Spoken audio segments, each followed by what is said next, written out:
Menko Polkam, Bapak Menko Polkam Jenderal Polisi Purnawirawan Budi Gunawan, yang juga disertai Pak Wamenko Polkam, Bapak Letnan Jenderal TNI Purnawirawan Ludwig Frederick Paulus, Sesmenko Legend TNI Teguh.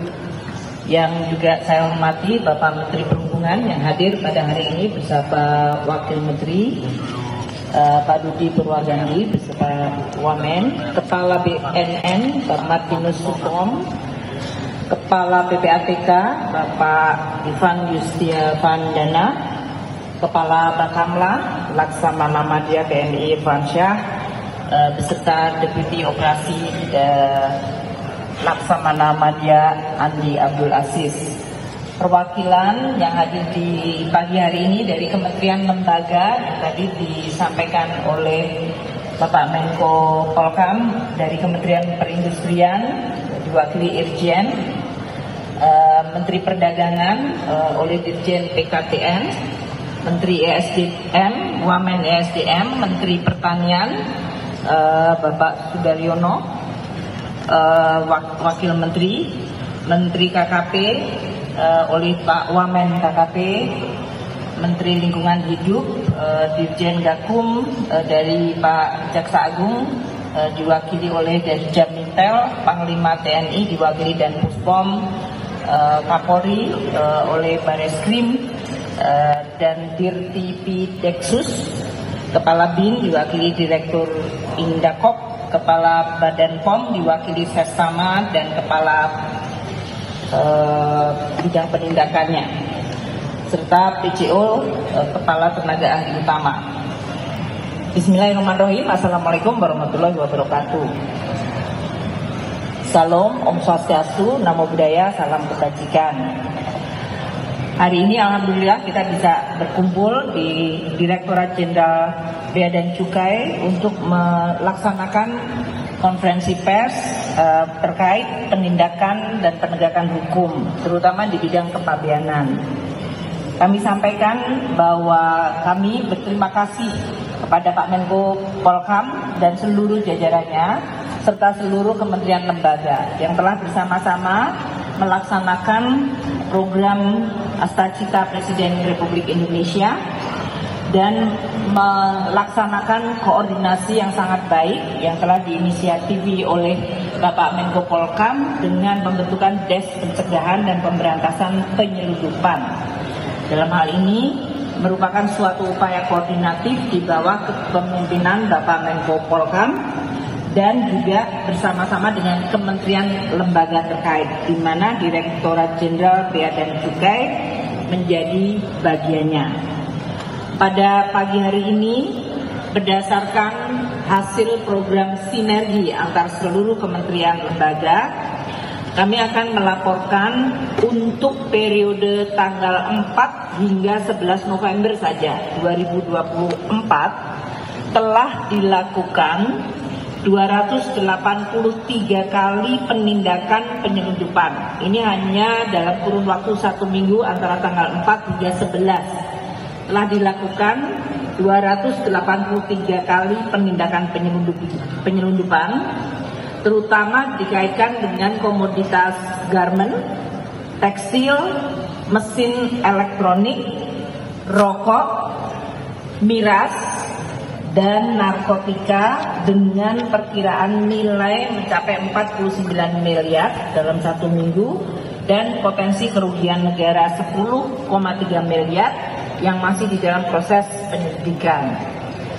Kami akan menyampaikan hasil pengawasan dan penindakan penyelundupan di bidang kepabeanan dan cukai yang dilaksanakan sejak Oktober hingga November 2024. Pertama, penindakan terhadap 4 kontainer yang berisi 1.628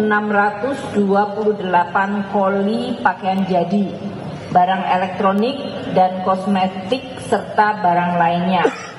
Ini kejadiannya di Tanjung Priok, Pelabuhan Tanjung Priok. Modusnya dengan melakukan deklarasi yang salah atau misdeklarasi dengan menyebutkan barangnya adalah packaging karton. Nilai barang adalah 18,6 miliar dan potensi kerugian negara adalah 24,8 miliar. Kedua, penindakan satu kontainer berisi 1.117 roll kain tenun yang masuk melalui kembali Tanjung Priok pelabuhan.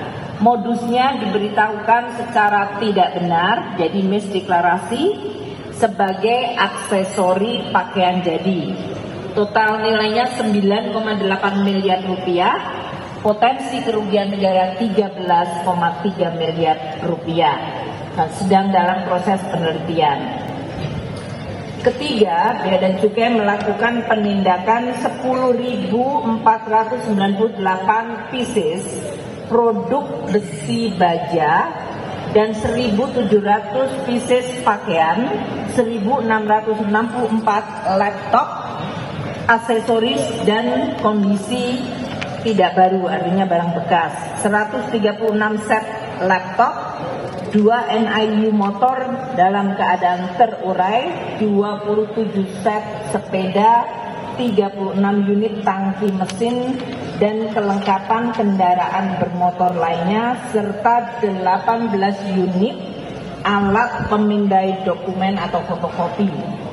Modus dari penyelundupan adalah memberitahukan jenis barang yang tidak benar untuk menghindari larangan terbatas yang ditetapkan oleh kementerian terkait. Tempatnya adalah di Cikarang Dry Port. Nilai barang tersebut 9,4 miliar dan potensi kerugian negara 2,9 miliar. Untuk bidang cukai, ini terutama 6.763.300 batang rokok. Ini dari 157 kasus penindakan, terutama di wilayah Jakarta dan Jawa Barat. Perkiraan nilai dari 6,768 juta batang rokok itu adalah 9,6 miliar rupiah dan potensi kerugian dari tidak dapatnya cukai rokok adalah 5,85 miliar rupiah. Saat ini status penindakan tetap dilakukan dan akan dilakukan pemusnahan sesuai persetujuan. Penindakan lain adalah rokok elektronik, 28.525 pieces dari rokok elektronik dari 2 kasus penindakan yang dilakukan di Tangerang dan Jawa Barat dengan perkiraan 589 juta rupiah nilai barang, kerugian negara 519 juta rupiah. Status perkaranya sedang dalam proses penyidikan. Yang ketiga di bidang cukai adalah dilakukan penindakan 705.000 keping pita cukai rel dan MMEA palsu dari ekspor. Ini dari 2 kasus penindakan yang berlokasi di Semarang dan Tangerang. Potensi kerugian dari cukai rokok palsu dan cukai rel dan MMEA palsu ini 63,3 miliar rupiah. Saat ini statusnya dalam penindakan dan pertimbangan untuk dilakukan penyidikan. Untuk minuman beralkohol, 3.301 liter minuman mengandung metil alkohol yang berasal dari 11 kasus penindakan dilakukan di wilayah Jakarta.